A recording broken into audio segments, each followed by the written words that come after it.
Olá, seja bem-vindo à Escola de Tirano. Meu nome é Rubens Fernandes, já estive com vocês uma vez quando ministramos a carta do apóstolo Paulo aos Gálatas e nós estaremos juntos dessa vez para falar sobre o livro dos Atos, né? Eu quero deixar a nomenclatura primeiro por aqui, porque eu tenho algumas coisas que precisamos analisar acerca do livro de Atos.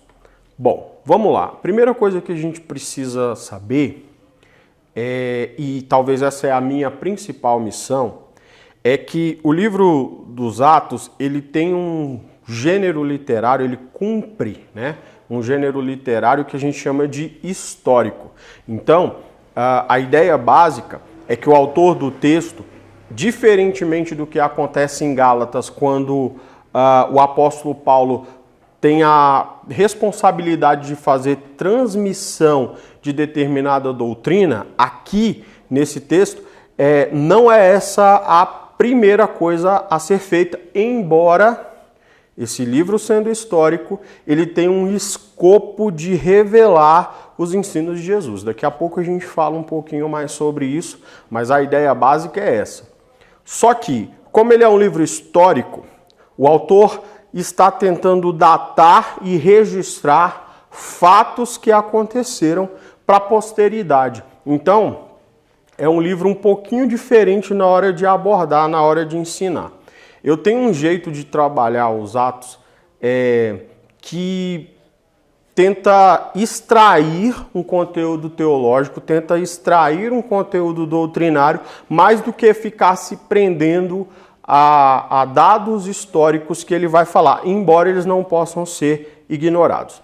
Então vamos falar primeiro de como é que essa obra foi elaborada. O que a gente conhece hoje como Atos dos Apóstolos, ele na verdade é uma obra, é um segundo volume de uma obra de Lucas, né? Existe já um consenso acadêmico de que Lucas é o autor desse texto. E aí o que acontece? Lucas, a Bíblia vai dizer que ele é um grego, né? Ele é gentílico, que por algum motivo se converteu ao Evangelho de Jesus Cristo, ele se rendeu ao Evangelho que havia sido pregado pelos apóstolos, então ele passa a ser cooperador da obra. O apóstolo Paulo fala tanto em Colossenses capítulo 4, quanto em Filemão, verso 24, acerca do fato de que ele se torna uma espécie de médico amigo de Paulo e também cooperador de viagem. Ele passa a acompanhar o apóstolo Paulo em viagens e contribui muito dentro da propagação do evangelho naquele momento. Lucas escreveu duas obras, tá? Elas fazem parte de na verdade ele escreveu uma obra só com 2 volumes, acho que é o mais certo para se falar, tanto que alguns comentaristas costumam usar a nomenclatura Lucas 1 e Lucas 2, sendo Lucas 2 o livro de Atos. E aí o que acontece? Aqui nesse texto, dividido em 2 partes, Lucas tem 2 escopos diferentes. No primeiro volume, e que a gente conhece como o Evangelho segundo Lucas, ele deixa claro que a ideia básica dele era, depois de ter recebido a palavra, depois de ter aceitado a Jesus como Salvador, depois de ter recebido o Evangelho, ele decide tomar parte de um movimento que estava acontecendo de pessoas que estavam tentando compilar, né, e escrever sobre os atos do Jesus que eles receberam. Lucas não andou com Jesus como, por exemplo, os 12 apóstolos, como, por exemplo, João e Mateus. João e Mateus eram discípulos de Jesus, eles estavam entre os 12 designados ao apostolado e eles caminharam com Jesus. Lucas não fez isso, Lucas não andou com Jesus. Lucas é o fruto de um outro tipo de trabalho, já do trabalho de propagação do evangelho. Mas ele decide, então, escrever um relato acerca de Jesus. E aí o que ele faz? Isso é que eu acho mais importante. Lucas decide investigar, ele faz um trabalho de pesquisa histórico e ele volta até as fontes primárias, ele trata de fontes primárias, de fontes secundárias acerca dos relatos de Jesus Cristo. Se você não sabe o que é fonte primária e fonte secundária, eu vou te dar uma pincelada rápida, bem superficial. Quando você vai fazer um tipo de trabalho de pesquisa, quem faz TCC de faculdade sabe disso, você tem duas formas de lidar com as fundamentações do seu argumento. Todo argumento científico ele precisa estar muito bem embasado e as bases são retiradas de um outro tipo de produção, de um outro tipo de conteúdo. Esse conteúdo, quem produz esse conteúdo, a gente chama de fonte primária. Então o que acontece? Vamos supor que aconteceu um acidente de carro, tá? E aí o Tício, nossa testemunha fictícia, ele viu o acidente de carro e ele detalhou o acidente de carro a quem perguntou a ele. Tício é uma fonte primária. Então, uma fonte primária pode ser uma pessoa que elaborou um conceito ou um conteúdo, ou alguém que viu um acontecimento, que presenciou um acontecimento. Lucas vai escrever e vai trabalhar a pesquisa dele baseado em fontes primárias e secundárias. As fontes primárias, ele já diz no Evangelho de Lucas que são pessoas que viram, testemunhas oculares de tudo aquilo que Jesus Cristo fez. Porque no período de Lucas era muito fácil, ele andou, foi até os lugares, conversou com as pessoas. Lucas também escreve o seu evangelho baseado no único evangelho que havia sido produzido e que entrou no cânon, que é o evangelho de Marcos. Marcos também não era um discípulo de Jesus. Marcos era discípulo de Pedro. Ele recebeu o conteúdo que produziu o seu evangelho do apóstolo Pedro. Pedro é uma fonte primária, Marcos é uma fonte secundária, porque ele está elaborando um testemunho a partir do testemunho de alguém. Lucas também é uma testemunha, uma fonte secundária, mas a fonte primária dele foram as pessoas que viram Jesus fazer o que fez. A ideia básica dele, ele coloca lá no começo do Evangelho segundo Lucas, que era produzir um relato com uma ordem cronológica.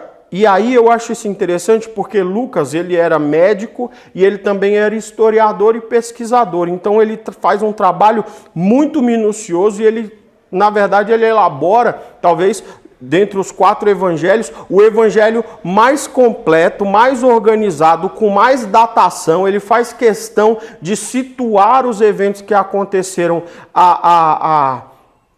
informações históricas. Então, por exemplo, quando ele vai falar lá do momento em que João Batista se levanta para o ministério, ele faz questão de dizer quem era o rei, em que período foi, quem era o imperador, ou seja, ele vai amarrando tudo para que aquilo tenha força de um documento histórico. Então, quando a gente fala da obra de Lucas, seja no evangelho dele, seja o livro dos Atos, nós estamos tratando de um documento histórico válido.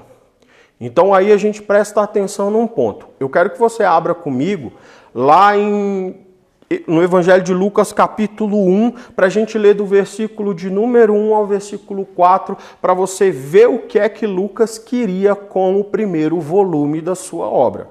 Ele diz assim, no prefácio: tendo, pois, muitos empreendido pôr em ordem a narração dos fatos que entre nós se cumpriram, segundo nos transmitiram os mesmos que os presenciaram, ou seja, testemunhas, fontes primárias, né? Desde o princípio e foram ministros da palavra, pareceu-me também a mim conveniente descrevê-los a ti, ó excelentíssimo Teófilo. Então, esse documento é dirigido a alguém chamado Teófilo. Sobre isso aqui nós temos algumas especulações. A primeira delas é que, pelo pronome de tratamento, Teófilo era uma autoridade. E a segunda coisa importante, é muito provável, fazendo comparação com documentos do mesmo estilo, ou seja, documentos históricos daquela época, é muito provável que esse Teófilo tenha empreendido financiar essa obra, tá? Financiar tanto a pesquisa quanto a produção dessa obra, por isso ele dirige e menciona ele aqui. Era normal nesse período, em documentos do gênero histórico, que se alguém estava financiando aquela produção, porque era muito caro produzir isso aqui naquele período, era comum que essa pessoa fosse mencionada. Então, a gente pode supor que Teófilo, além de ser uma autoridade, era alguém que estava de alguma maneira financiando isso aqui, mas lembrando sempre que isso é tudo especulação por comparação. Então está aqui ele dizendo: pareceu-me também a mim conveniente descrevê-los a ti, ó excelentíssimo Teófilo, por sua ordem, havendo-me já informado minuciosamente de tudo desde o princípio, para que conheças a certeza das coisas que já foi informado. Então a ideia básica dele era essa: criar, na verdade, produzir um relato ordenado, minuciosamente avaliado, tá, acerca da vida de Jesus. Ele faz tudo isso em Lucas, ele descreve tudo isso, e aí no segundo volume, e aí eu quero que você vá para Atos capítulo 1, nos versículos 1 e 2, olha como ele continua indicando que tem um propósito com o que ele escreveu aqui. E qual é o propósito dele? Ele diz assim, ó, Atos 1:1. Fiz o primeiro relato, ó Teófilo, acerca de tudo o que Jesus começou a fazer e ensinar, até o dia em que foi elevado aos céus, por ter dado orientações pelo Espírito Santo aos apóstolos que escolheram. Então, no primeiro momento, ele queria falar sobre tudo que Jesus começou a fazer e sobre tudo que Jesus começou a ensinar. Nesse segundo, ele vai falar sobre as implicações de tudo que Cristo fez e tudo que Cristo ensinou. Essas são as primeiras bases importantes que nós precisamos para trabalhar o livro dos Atos. A segunda coisa importante que eu quero falar com vocês é sobre como eu faço a divisão didática de Atos, tá? Essa divisão, ela é importante para mim, pelo menos, porque ela me faz extrair os conteúdos importantes. Lembrando que aqui Lucas vai trazer um monte de fatos, um monte de informações que ele presenciou e ele vai meio que reportar tudo isso. O reverendo John Stott, com muita razão, fala que Lucas foi uma espécie de jornalista, de repórter, né? Levantou informações sobre os fatos e aqui no livro dos Atos ele presenciou muitos deles acontecer e está então descrevendo e reportando. A ideia básica é essa: se no primeiro volume ele fala sobre o que Cristo começou a fazer e começou a ensinar, aqui ele vai falar sobre as implicações de tudo que Cristo fez e tudo que Cristo explicou. E aí como é que a gente vai extraindo essas informações? Eu faço a seguinte divisão em Atos, né? Os Atos dos Apóstolos para mim são divididos em 5 partes. Eu divido ele, a primeira parte é a introdução, que é o que a gente vai tratar nessa aula e na próxima. A partir de então, a minha divisão ela é baseada naquilo que o próprio Lucas descreve em Atos 1:8. Em Atos 1:8, ele vai descrever o seguinte, olha só, ele diz assim, ó: mas recebereis poder quando o Espírito Santo descer sobre vós, e sereis minhas testemunhas, tanto em Jerusalém, como em toda a Judéia e Samaria, e até os confins da terra. Então, olha só, a primeira parte do livro de Atos é a introdução, a segunda parte é exatamente os discípulos em Jerusalém. O que aconteceu com os discípulos em Jerusalém? Depois de Jerusalém, nós vamos ver o que os apóstolos, o que a igreja, o que foi que aconteceu quando eles estiveram na Judéia e em Samaria, tá? E aí, depois disso, nós vamos saber o que aconteceu nos confins da terra, o que eu chamo de, essa parte eu chamo de viagens missionárias. E aí, depois de tudo isso, a partir do capítulo 21, nós vamos estudar as implicações do testemunho do apóstolo Paulo que chegaram até Roma. E aí, depois de nós estudarmos as viagens missionárias, nós temos a última parte, né, a última divisão didática que eu faço dos Atos dos Apóstolos, onde nós vamos entender o testemunho do apóstolo Paulo, que vai ganhando repercussão, e como é que esse testemunho chega até a principal cidade do império, a saber, Roma. É assim que eu divido. Depois de falar das divisões, preciso falar com você sobre o nome da obra. Na sua Bíblia, acho que em quase todas as traduções que eu conheço, o nome que vai vir lá da obra é Atos dos Apóstolos. E eu acho que esse título está completamente errado. E a gente precisa entender por que eu não gosto de usar o termo Atos dos Apóstolos para fazer essa nomenclatura. Na verdade, grande parte dos comentaristas da Bíblia Sagrada não gostam de usar o termo Atos dos Apóstolos. E eu quero trazer já nessa introdução, nessa nossa primeira aula, algum conteúdo teológico, algum conteúdo doutrinário acerca do que acontece aqui. Nós precisamos entender que a Bíblia Sagrada, ela revela Deus como um ser agente. Eu sempre gosto de deixar isso claro. Deus age, ele não reage.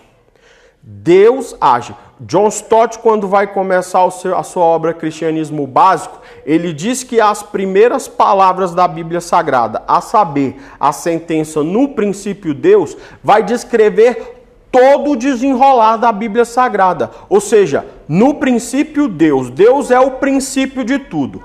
Tudo reage ao que Deus faz, porque Deus é agente e nós somos reagentes. Dentro dessa perspectiva, dentro dessa cosmovisão, a gente precisa entender que o protagonista de todas as histórias da Bíblia, assim como é o protagonista do universo na cosmovisão bíblica, tanto judaica quanto cristã, é Deus. E isso tem uma implicação importante no que nós estamos fazendo aqui.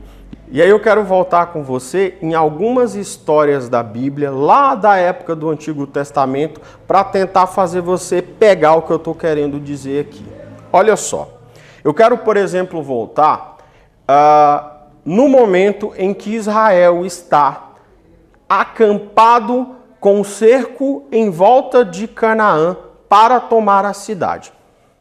Você conhece a história, ela está relatada tanto no livro do Gênesis, quanto no livro do Êxodo e depois lá em Josué. Você vai ler essas histórias lá. E aí o que acontece, por exemplo, em Josué, que talvez é o ponto mais importante para nós aqui.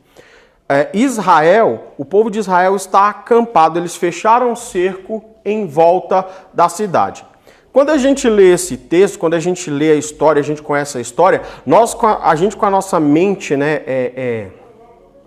que confabula e imagina coisas, a gente às vezes acha que Israel, o povo de Israel era tipo, eu não sei se você conhece muito, por exemplo, da mitologia da DC, mas a gente imagina que eles eram igual o povo de Apocalipse, ou então igual os Necromongers da Batalha de Reed, que eles eram um grupo de guerreiros nômades fortes e armados que lutavam, treinavam e vinham conquistando tudo com a força do próprio braço. Isso não é um retrato correto de Israel. Aquele povo estava há 40 anos peregrinando no deserto. Eles passaram por algumas vitórias no deserto muito importantes, mas todas essas vitórias têm um trunfo importante e ele não está na força de Israel. Deus, ele é agente, ele é todo poderoso e o tempo todo ele está dando marcas de que o provedor é ele, de que quem vence é ele. Ele chama e promete uma grande descendência a um homem velho com uma esposa também avançada em idade que não podiam ter filhos. Então olha só que coisa interessante.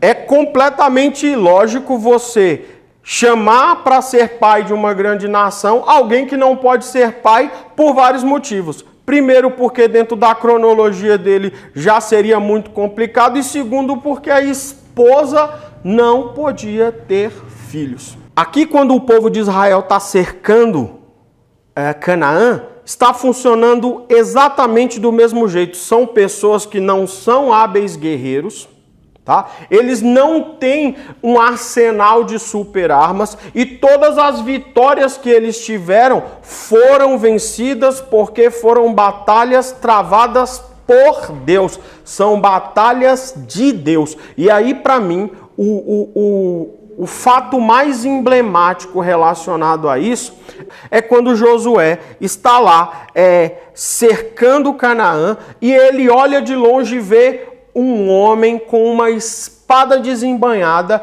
e ali a palavra vai dizer que ele é o anjo do Senhor. Depois esse anjo vai se apresentar como anjo do Senhor. Esse homem vem, esse anjo vem, chega até Josué e Josué faz a seguinte pergunta para ele: você está do nosso lado ou você está do lado deles? Ou seja, está com Israel ou está com Canaã? Se você não leu esse texto, a resposta que a gente procura, né, é muito clara. Ora, se ele veio da parte de Deus e Israel é o povo que vai entrar na terra que foi prometida a Abraão e Deus é fiel, é óbvio que esse anjo está do lado de Israel. Mas a resposta que o anjo dá é muito curiosa. Ele diz assim: eu não estou do lado de nenhum de vocês dois. E aí ele diz, na verdade ele diz assim: eu sou um anjo do exército do Deus vivo. Ele está dizendo o seguinte: eu estou do lado de Deus, eu estou do lado de quem comanda tudo isso. E é interesse e é propósito de Deus que o povo de Israel tome Canaã. Quando os espias, né? Você lembra da história dos espias? Quando os espias são levados para averiguar a terra e eles voltam completamente desanimados, dizendo que não dá, que não tem como, eles estavam sendo extremamente realistas, porque eles estavam lidando com um povo fortemente armado e com uma cidade completamente protegida. E eles estavam na base do quê? De paus, pedras, sabe? Tinham muitos idosos, tinha senhoras, tinha crianças, não era um povo super ninja, um clã de ninjas de combate com armas adequadas, mas Deus nunca precisou disso, porque quem tinha prometido, aquilo ali fazia parte do fluxo da decisão, da soberania de Deus, e contra Deus não há como ir. Deus não dependia da força deles. Agora nós estamos em Atos. Nós temos 12 homens separados, eles não eram grandes autoridades, não tinham grande poder de influência, mas eles foram separados, ouviram falar do reino de Deus o tempo inteiro, ouviram falar que Jesus Cristo era o rei ungido, Jesus Cristo era o Messias, que veio para inaugurar o reino de Deus, veio para estabelecer esse novo reino. Essas pessoas são representantes desse novo reino, e esses representantes são 12 homens, sem nenhum tipo de influência, qualquer que seja a influência que aquela sociedade precisava, os apóstolos não as tinham. Mas mesmo assim, o reino de Deus foi estabelecido, divulgado e multiplica até hoje. Por quê? Porque os atos, e Lucas já está dizendo isso aqui no texto, tá? Os atos são de Jesus e do Espírito Santo. Os atos são de Jesus e do Espírito. Porque se fosse os atos da igreja ou os atos dos apóstolos, provavelmente nós só veríamos fracasso.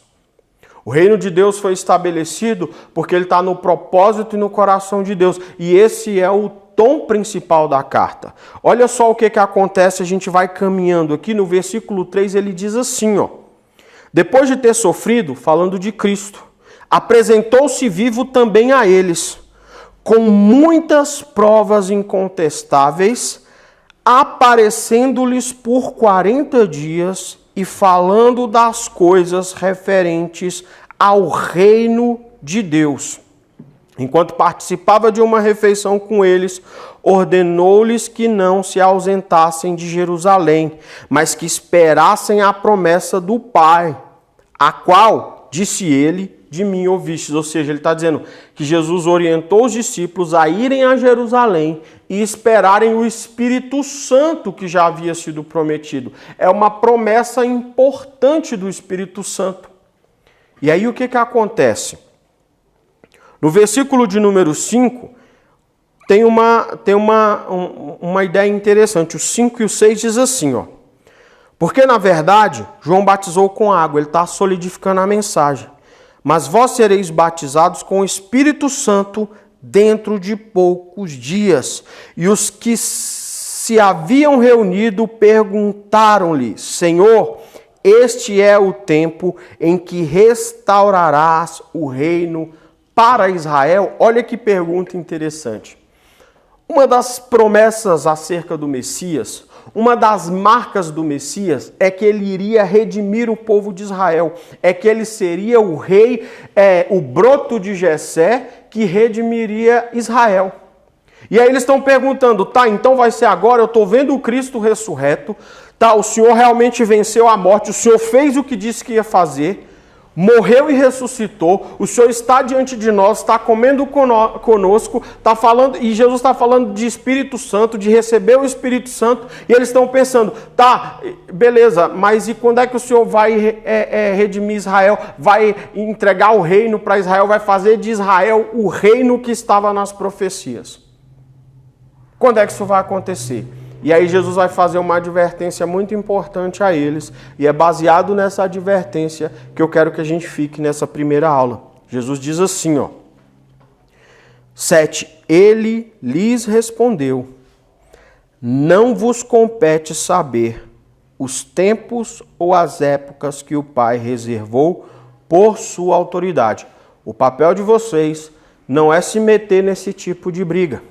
O papel de vocês não é tomar parte na ideia de Israel receber um reino forte de volta. Isso depende da autoridade de Deus. Deus reservou pela autoridade dele a ele. Não é assim que o reino de Deus será estabelecido. E aí no versículo de número 8 ele diz, mas recebereis poder quando o Espírito Santo descer sobre vós, e sereis minhas testemunhas, tanto em Jerusalém, como em toda a Judéia e Samaria, e até os confins da terra. Jesus Cristo está dizendo, a vocês cabe receber poder para serem minhas testemunhas, e aí vocês vão levar o meu testemunho, vão testemunhar acerca de mim, e é assim que o reino vai se estabelecer. E ele vai se estabelecer por uma coisa que não tem a ver necessariamente com força de vocês e com o anseio de vocês. Vocês precisam receber do Espírito Santo.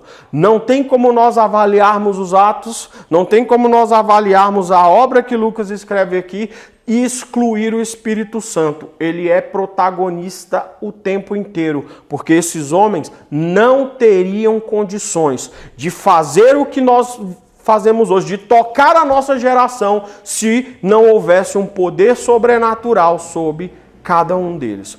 Essa é a primeira parte, é isso que eu quero trazer em primeiro lugar, essa é a primeira reflexão que eu quero trazer para vocês. A gente ainda vai continuar nesses aspectos introdutórios na próxima aula, mas em primeiro lugar eu quero que você entenda isso.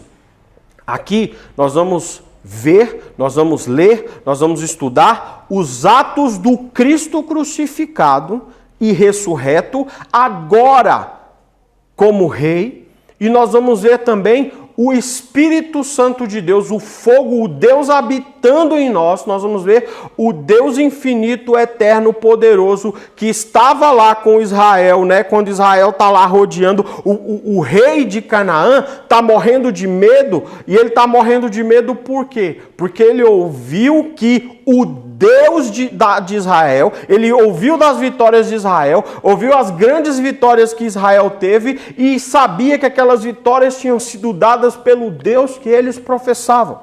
Raabe chega a dizer o seguinte, ela fala, olha, eu ouvi que o Deus de vocês abriu o Mar Vermelho, eu ouvi que o Deus de vocês entregou Moabe nas mãos de vocês, então faz o seguinte, fala para o seu Deus me poupar.